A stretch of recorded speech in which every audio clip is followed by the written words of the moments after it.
It's a great day. Welcome to That's Great IT, your one-stop place to learn about ITOps by turning IT noise into insights and manual tasks into automated actions, powered by BigPanda. I'm your host, Craig Ferrara. Join me as I talk to tech experts and people from different walks of life, sharing great insights, the latest trends, and relevant topics about ITOps and AIOps. This is That's Great IT, powered by BigPanda.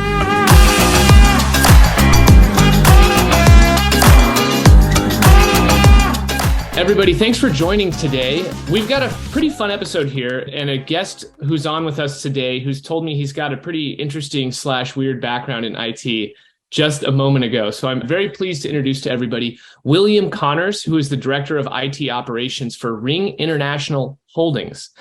And if you're not familiar with Ring International Holdings, that's okay, because you probably know many of the brands that they manage. They are a holding company that oversees fast casual dining restaurants in the UK, Europe, UAE, but brands that you would know like Popeyes, Burger King, things like that. Whenever we get into brands that people know and love, I think that's probably some of the most interesting stuff, because it kind of gives you a sense of what's going on behind the scenes, because we've probably interacted with these products before, especially in the States. Popeyes, especially for me, I'm based in the West Coast here. And William, you're joining us from London, England.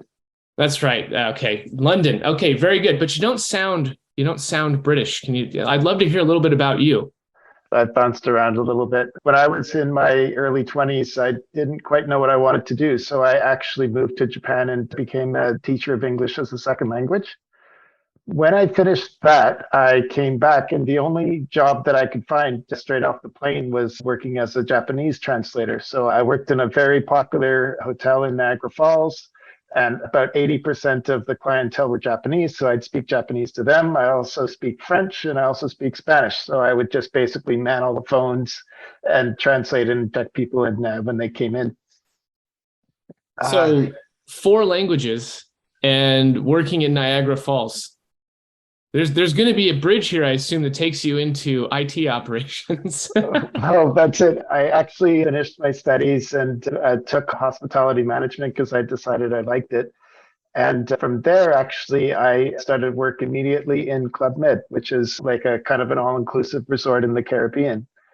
And so I did that for about 8 years. So I went from the Caribbean to Europe, back to the Caribbean, Mexico, and then after all that, I became a food and beverage manager, and then I started working in Belize for Radisson. And if anyone has been to Belize, there's no technology, there's no infrastructure really. So the hotel systems kept going down, and we had to fly people in from neighboring countries to actually address the problems.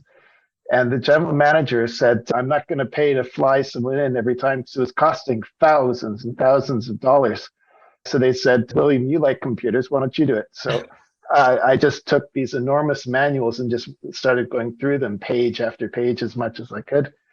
And eventually I actually learned to fix it really well. So the IT companies were coming into the hotel saying, okay, you don't call us anymore. So I assume that you've changed your product, and who are you using now? And I said, no, I fixed everything. And they actually looked at all the work that I'd done, and they said, would you like a job? And I said, yes. So they actually hired me away from the hotel. And from there, that is around 2001. And it was just when Desert Storm happened. So the IT company that hired me, they immediately sent me to all the US military bases, both in the States, and then they sent me over to Japan. And when I hit Japan, I started doing my classes in Japanese. And it was quite funny because all the brass and stuff were looking in the window and they're saying, thank you for sending over a native speaker in Japanese. And the company I was doing IT for, they didn't even know I spoke Japanese. And they're like, what? And they go, he speaks Asian. So all of a sudden, yes, good. Yeah. So the US military sent me to Korea, and they sent me to a couple of different places. And so from there, eventually, my IT company sent me over to the UK because there was a real need. And so that's how I managed to make it over here.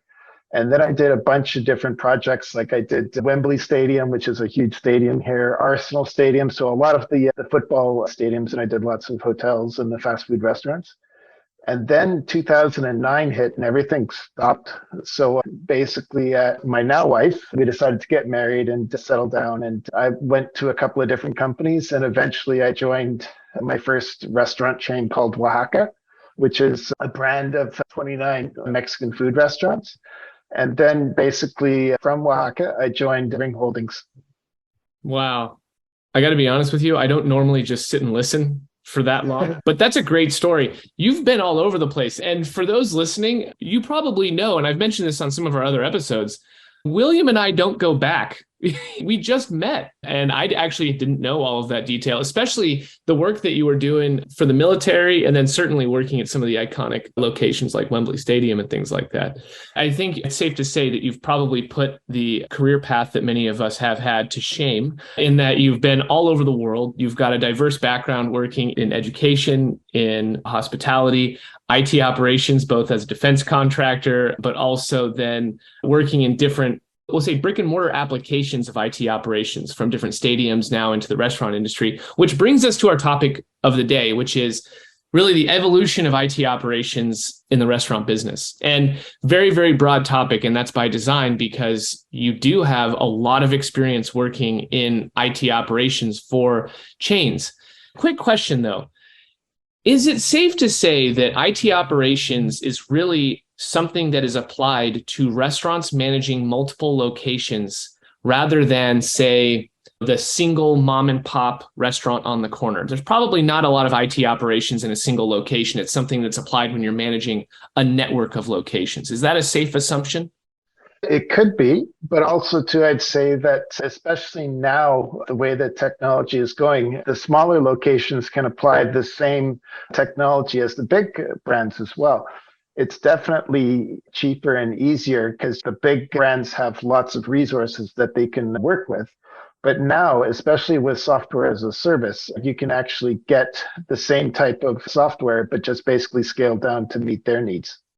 Gotcha. And if you were to categorize some of the software that's being used in, say, the restaurants that you're overseeing today, to me, I'm thinking, okay, there's point of sale, right? There's probably inventory management. There might be platforms that help with checklists of activity. So like restaurant operations themselves that a manager uses. But my perspective is I walked into a restaurant. There's probably tons going on behind the scenes. Can you give us a lay of the land of some of the services and operations that you oversee with software and technology? Well, that's it. It's so automated these days, especially too with the lack of manpower and also to the competition. So if you walk into a Popeyes restaurant right now, the first thing that you're going to see is kiosks, because it's so difficult to find cashiers like regular human beings. It's actually better, cheaper, and with the software like suggesting upcharges and also providing an interesting experience with all pictures and stuff, it's actually improving sales. So you've got the kiosks. You also have the Wi-Fi. So basically people can walk in and just say, okay, I'd like to use your Wi-Fi. And then you connect on, you can actually pull like customer data that way. You've got the tills, which are traditional. You also have mobile ordering. So you can scan a QR code and cut the queue. So you can just basically not wait and just order right off the bat. You've also got the kitchen screens where basically all the orders come up and you can, instead of like having to yell and shout like who's got what, everything is right in front of you coming up. In the background, you've also got like a time and attendance software. Basically people now, they take their finger, they swipe their finger and they record that you're there. Also to linked into that, you've got the scheduling software. So now with like a just competition, you want to have a flex of schedules. You have some of our staff come in like for 3 hours a day. So that becomes a lot more complicated. So you need the software to help you with that. And that actually also links in with your sales. Then you've also got I could just go on and on. You've got your automated stock system and your batching in the background. So the stock system links to your recipes, which links to the tills. So you know exactly what you've spent. And also too, that also links into your cloud reporting. So you can actually link to your cost of sale and your profit margins. So all this information is at your fingertips, whereas before you probably had a good notepad or an Excel sheet. So if you're working that way now, you're in a difficult situation. Right. And then you've got everything related to supply chain management, and shipping, and HR, payroll, all sorts of things, right? So you've got everything that a traditional company would have, plus all this brick and mortar consumer operations, we'll call it, or consumer experience operations that kind of layered on top of that. So there's complexity on top of complexity. And thinking about the evolution of IT operations, when you first joined, and go back to, you said Oaxaca, was it? It's called Oaxaca, like Oaxaca, the excuse city. me. Yes, no, it's okay. Right. So Oaxaca, right? And then Ring, thinking about those restaurant experiences, how have things changed? Let's set COVID aside. I want to talk about COVID here separately because that definitely threw a curveball to the entire, especially hospitality, but restaurants in particular. But from a technology perspective, how have things changed since the time that you were at Oaxaca versus Ring International today and the kiosk ordering and things like that? Well, actually, I could probably even go further back. When I was a food and beverage manager with Club Med and Radisson, one of the big changes was the feedback. When I was in the Caribbean, a customer would come, they would have their vacation, then they would go home, they would get mailed a questionnaire, they'd fill out the questionnaire, they would mail it to the head office in Florida, and then they would take that information and mail it to me or email it to me eventually and stuff. The thing is, I would get feedback probably about 3 months later. And the general manager would say, "Oh, our numbers are down." And I would just nod and say, "Yes, I'll work on it." But in the background, in my head, I'm saying, "I don't even remember what happened 3 months ago." So, like, the data Right. is kind of useless. Now, that's one of the other things that both companies, Oaxaca and Ring Holdings, use is an automated feedback portal. So as you're sitting in the restaurant or like a few minutes after, it'll say, "How was your meal? How was the service?" Like that. And just ask staggered questions. So you're not like doing homework, but Right. you get this feedback within a couple of minutes. Now, not to go into a tangent, but with that feedback, is there anything as part of the operations that you set up that if you get negative feedback, could it generate an IT ticket if it's related to something like, really? Yes. Oh, yeah. Yeah. What's it? No kidding. So you could actually alert the kitchen chef or the manager while that person's still in the restaurant, that person is unhappy. We usually have a tablet that's sitting at the pass where all the food is coming out. And the manager receives an alert and says, "Okay, table 26 said that the tacos are cold," like that. So maybe you can catch them, maybe not. But the thing is that the data comes out immediately. So both at the restaurant and in the head office, you can actually track all the feedback for all the sites around you. And if you just see all of a sudden a couple of negative comments popping up for one restaurant, we're on the phone with that restaurant that morning saying, "Can you check to see what's the problem?" And you find out that it's sometimes as simple as the fires are broken or something. And you're like, "Oh, okay." So the feedback, you can make tangible changes within hours. Man, and I imagine that the quantity of feedback or the hit rate for response is much, much higher than someone having to fill out a comment card and mail it Yeah. somewhere. So you probably saw 10,000 guests a season at a location when you were working at the resort, and maybe you got 100 cards back. I have no idea. It's probably pretty low. Well, that's it. And also, too, like it used to be quite amazing because, especially at Radisson, we'd go through all the cards and you're dealing on feedback of two or three people out of 1,000. So it's like, "Oh, two people mentioned that to the breakfast circle. Oh, we need to like that." And you kind of sometimes have to say, "Okay, is that data accurate? Is that data timely?" Like Right. you're working on old information, but now it's very timely and it's very accurate. And the thing is you're getting feedback with the person either in the restaurant or walking out of the restaurant. So it's still fresh. When I was working in hotels, the person, their experience from the time they were in the hotel to the time they were home may have completely changed because maybe they had a terrible flight. Maybe they Mm-hmm. had a bad goodbye, which kind of ruined their experience. So it's much more useful data. And it's also much more bountiful because instead of getting two or three feedback, you're getting hundreds or thousands of people's feedback. And that's even good because you can use that feedback to even judge customer or server performance. Right. So when I'm evaluating somebody's work, As a food and beverage manager, it used to be almost a little bit personality saying, I'm telling you that you need to improve. And they're saying, well, you don't know me. You don't know what I've been through or whatever. But now I say out of 500 guests, like 450 said that you were good, and 50 said that you are like, what have you, slow or that you don't smile enough. If you're getting that feedback from the guests, it makes a huge resonance with the staff Right. in a positive way. That makes a lot of sense. We've kind of been talking about the practical application of technology and its effects on your ability to oversee operations. This is a perfect segue because you've got thousands of pieces of input coming from guests. You've probably also got thousands of alerts that are coming in from observability tools and monitoring platforms that are overseeing all of these technologies as well. So you have kind of a dual feedback mechanism, which is what's the health of my services? And then what's the perception or reception of those services once they're delivered to a guest, right? Which is, you have to have both data sets. I'd love to hear a little bit about how IT operations functions. How have you built your teams in order to be able to take in all of this data and handle the issues that all IT operators face, which is maintain services, for example, or help to maintain or reduce service degradations, for example? So how are the teams structured? In reality, it's hard to put my finger on exactly what has changed because for me, it's been gradual because it's been a little bit of a change every single day. But I know my relationship with the people I'm working with, they've embraced the technology and they just basically onboarded it. So it just becomes part of your job. So to look back on how things were even like 5 years ago, it's a bit hard because I know what it was like back then and I know it's so different now. And it's just you see the gradual progression. I would say, though, that a lot of the time, if something fails now, it's when there was no kitchen screens, when there was no, like before, if the till system went down, nobody would miss a beat. They'd just continue working. They'd pull out a pad and paper and go.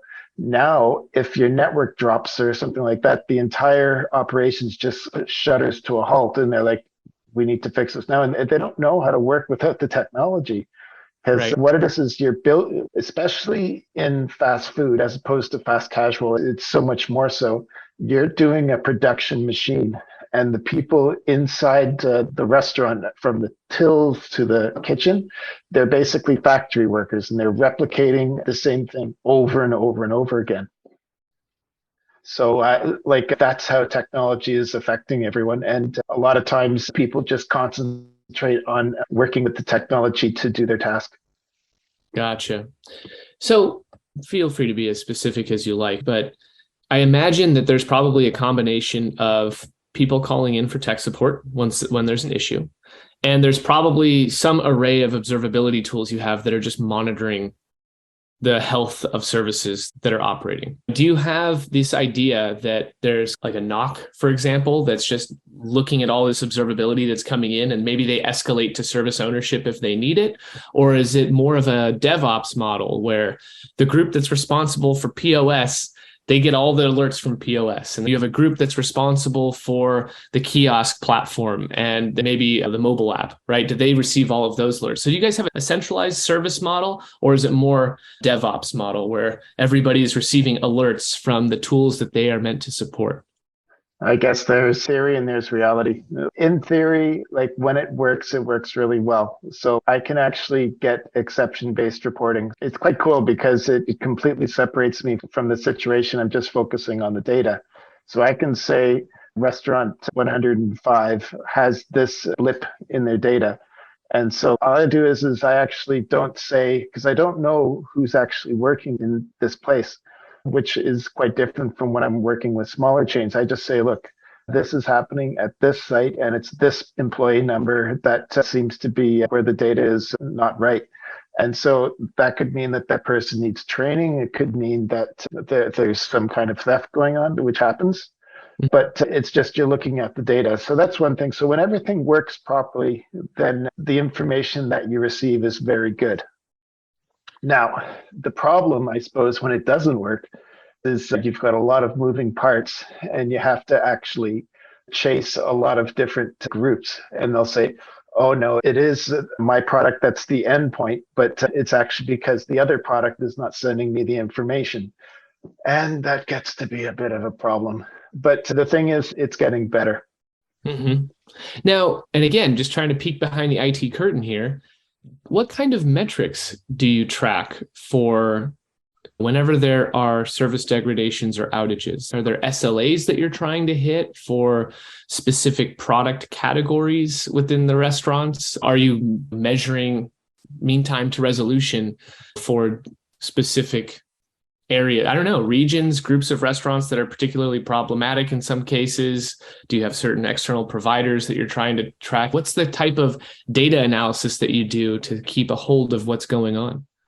Well, that's it. An outage is always considered priority one. If there is an outage and they can't trade or they're severely restricted in trade, then our suppliers know that basically they have to help right away. And they are very supportive. But in the suppliers group, they have to give their bosses updates every hour on the hour. And that's the norm now. And for us, if there's an outage, basically the managers expect 100% uptime all the time, which is kind of difficult, but in reality, it's not too bad. It depends on what you're talking about. The networks themselves, like internet and the network itself, is pretty stable. But if you're talking about delivery or the kiosk interface or even the link to a CRM, then basically that can go down, but it's not as bad. Like I'd say a bad day for us is to have an outage of like 15, 20 minutes. 15, 20 minutes, meaning we're affecting the ability to transact with our customers and move product essentially. Yes, it's very rare for the entire restaurant to be down, but it's not unusual, unfortunately, for us that the kiosks go down for like a couple of Sure. hours or we can't do mobile payments and stuff. Basically, we're never completely down, but we're kind of Right. hampered sometimes. Right. I mean, with the exception of like, I don't know, power outages, where Yeah. where then truly things that you get, then you start to get sort of like food and health code requirements when there's power outage at a restaurant. Can you have guests, et cetera? That makes sense. We've talked a little bit about the kind of the technology involved in creating customer experiences inside fast casual dining, how there's a lot, right? I got to be honest with you. I see the UK and Europe being a little bit further ahead than the States or North America in general as far as restaurant technology goes. That's just my opinion, though, as a consumer. Do you think that's accurate? Is it not accurate? To be honest, I need to go to the States again to gauge where you're at right now because I haven't been in the past couple of years. I think the last time I went was like 3 or 4 years ago. Fair. But, That's but fair. with yeah, but with that said, there are certain things that Europe is probably considered further ahead along, like the pathway in terms of credit card security, like chip and PIN. Oh man, So yeah. I saw chips in the UK 5 years before we got them in the States. that's it. Yeah, I can remember the States. They had a picture of a person on the card, and they said that's your security. Where you look at the picture, and you're kind of like, who looks at the picture? You know. Yeah. Or So the yeah, signature. yeah, that's it. In terms of everything else, I don't know where the states are at, but I think one thing that's very exciting right now is the use of data and the personalization of the product. For me, when I was with Oaxaca, people would come in and yeah, they would link onto the Wi-Fi and say, "Would you like to join our loyalty club or whatever?" Yes, it's just a button, so you're in. And then once you've opted in to share your data, then you can track how many times you've been. You can track how much you spent. You can actually track how many covers that are with your group. So you could be like, Craig comes in with a group of people all the time. So he's an influencer. So it also tracks, in addition to what you've purchased, it also tracks your feedback. So I know that, first of all, if Craig gives feedback and he says, I'm not happy with the product or the service, because Craig has been coming to the same restaurant for 10 years, that is the most valuable feedback possible. It's not somebody that just comes in once and doesn't know the product. Craig knows the product. And So then, there's a lot of weighting that goes on there as well to different opinions that are given. The implications are almost endless in terms of customizing what you're able to do with technology. Absolutely. And in that way, you can actually use that technology and interact with that customer in a very productive way that customers, to be frank, are willing to interact with you because that's the whole point of having loyalties is you have a relationship with that customer. So if I see that Craig has been ordering the kids' meals, I know, Craig's obviously a father. So come Father's Day, Craig, would you like to come to our restaurant for Father's Day or something like that? And most people would be very receptive to that. No, it makes a lot of sense.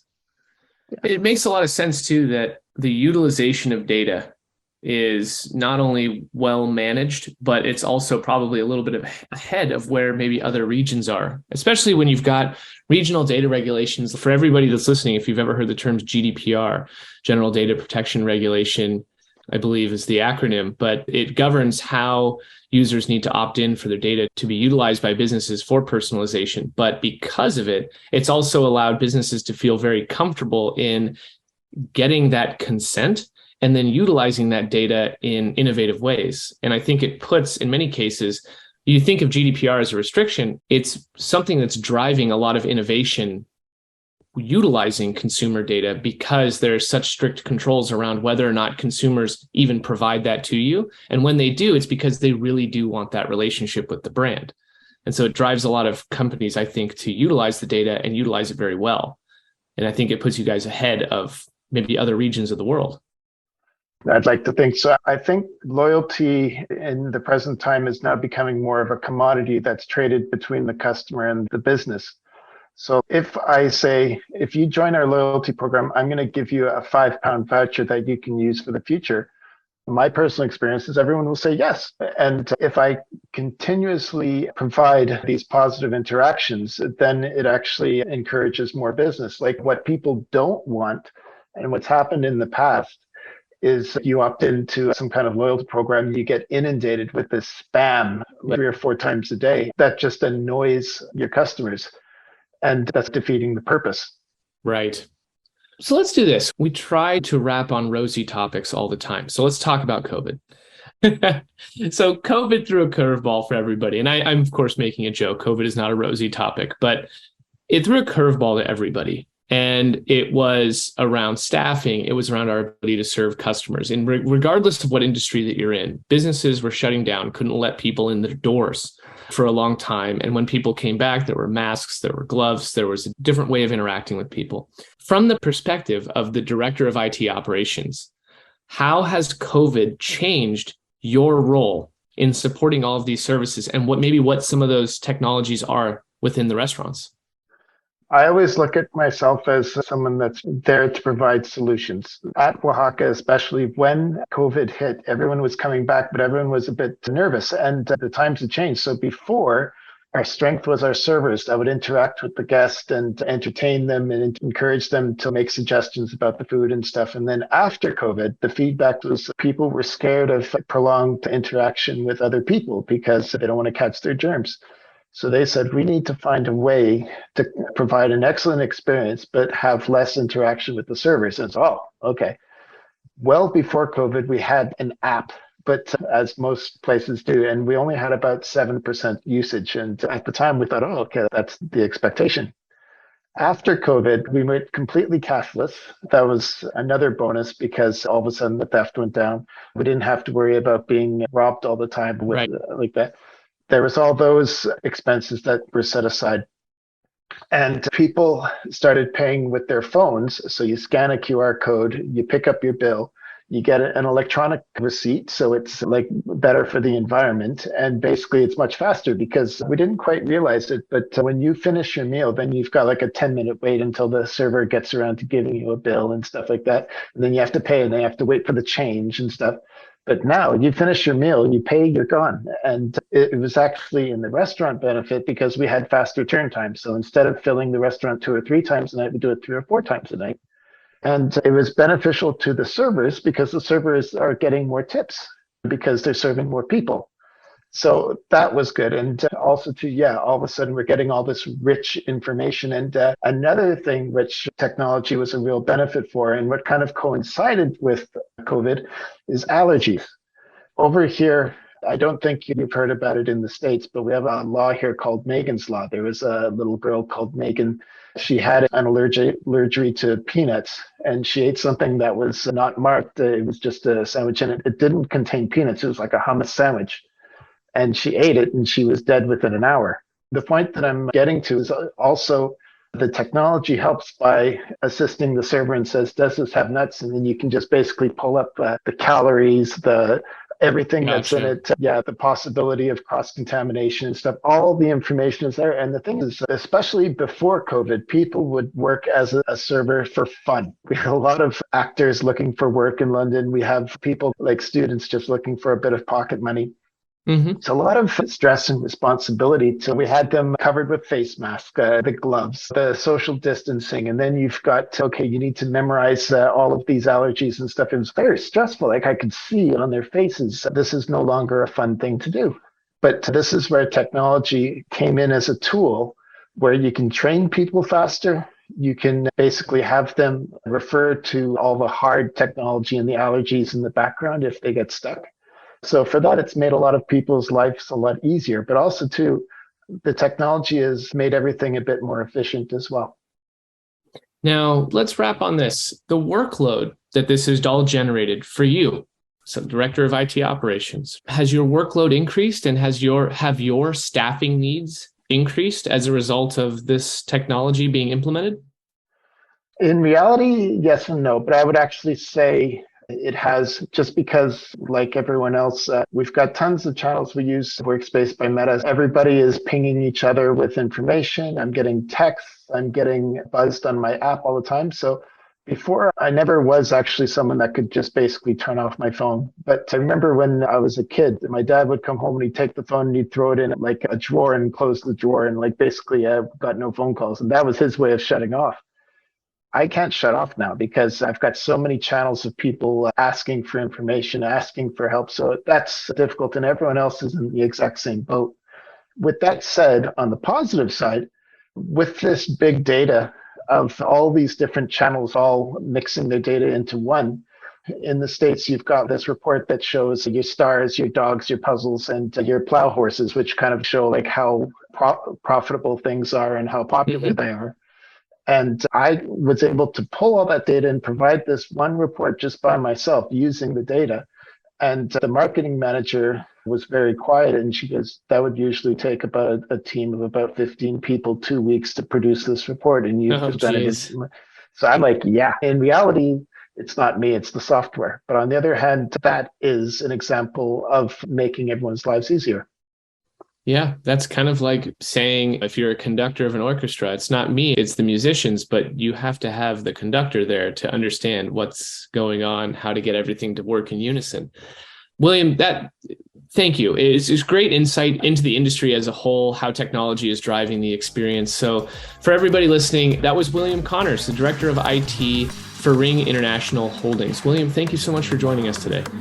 Thank you very much. Thanks for having me.